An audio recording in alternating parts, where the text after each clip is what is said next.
वैसे ये क्या मामला हुआ है? मामला ये है, दहेज हत्या का मामला है। अपना ये आलोक जो है ना, ये इस मामले में वादी हैं। इनकी बहन नौगांव ब्याई हुई थी, गौरव नाम इनके बहनोई का। तो वो और उनके परिवारिक जन ने, यानी बच्ची के ससुराली जन ने उसको दहेज के लिए उत्पीड़न किया। और एविडेंसेस इस प्रकार के हैं कि उसका बीमा कराया उन्होंने, दहेज के लिए उत्पीड़न करते हुए स्लो पॉइजनिंग का मामला रहा, उसको जहर देते रहे। उसकी जब हालत बिगड़ी, उसके बाद कुछ समय झांसी इलाज हुआ। उसके बाद जब वो भोपाल ले गए, तो भोपाल में उसकी डेथ हो गई, वहां पोस्टमार्टम हुआ। पोस्टमार्टम में उसका विसरा प्रिजर्व किया गया। उसमें ये पाया गया कि उसमें कुछ जहर के अवयव हैं। चूंकि दहेज की मांग पहले ही से चल रही थी, इन्होंने थाने में अप्रोच किया, इनकी एफआईआर नहीं लिखी गई। एसएसपी को भी इन्होंने शिकायत की, एफआईआर नहीं लिखी गई। फिर माननीय सीजीएम महोदय के यहाँ 173(4) में प्रार्थना पत्र प्रस्तुत किया गया, अपना पक्ष रखा गया। तो इसमें माननीय सीजीएम महोदय ने प्रथम सूचना रिपोर्ट दर्ज करने के लिए एवं विवेचना करने के लिए आदेश पारित किया है थाना सकरार के लिए।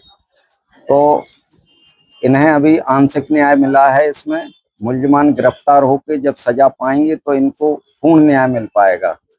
ये दहेज हत्या का मामला है। ये वादी है इस मामले के आलोक, आप जो चाहें इनसे पूछ सकते हैं।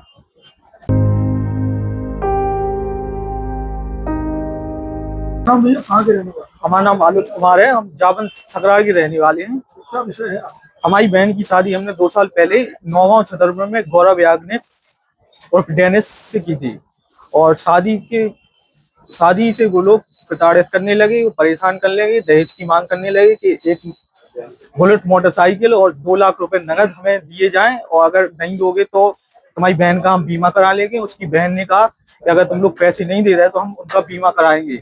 बहन ने मना किया कि बीमा नहीं कराना हमें, लेकिन जबरदस्ती उन्होंने बीमा कराया और 2 लाख रुपए की मांग की और प्रताड़ित करते रहे। तो क्या हुआ बहन को फिर वो लोग वहां से स्लो पॉइजनिंग या जहर देते रहे, एक सिरप पिलाते रहे कि स्वास्थ्यवर्धक है, तुम्हारे लिए ये ठीक रहेगा। और पिलाने के बाद सीधे वो उस हालत में, गंभीर हालत में, वो झांसी लक्ष्मण सेठ हॉस्पिटल में लेके आए। वहां पर बहन ने बताया कि इन्होंने हमें कुछ जहरीला पदार्थ पिलाया हुआ है और इस वजह से उसकी हालत बिगड़ी है। फिर वो लोग हम बिना बताए हमसे और सीधे अपने घर ले गए। घर से सीधे हमने उनको फोन किया कि आप वापस आइए, हम अपनी बहन को खुद दिखाएंगे, लेकिन उन्होंने मना किया और सीधा भोपाल लेके चले गए। और वहां पे अपनी मन मर्जी से जैसा भी जो किया उन्होंने, और इस घटना को अंजाम दिया। और हम लोग पोस्टमार्टम के लिए गए तो वहां पे भी पोस्टमार्टम में हमसे कहने लगे कि एक एफिडेविट पे हमें लिख के दीजिए कि हम कोई कानूनी कार्रवाई नहीं चाहते। वो हमें परेशान करने लगे।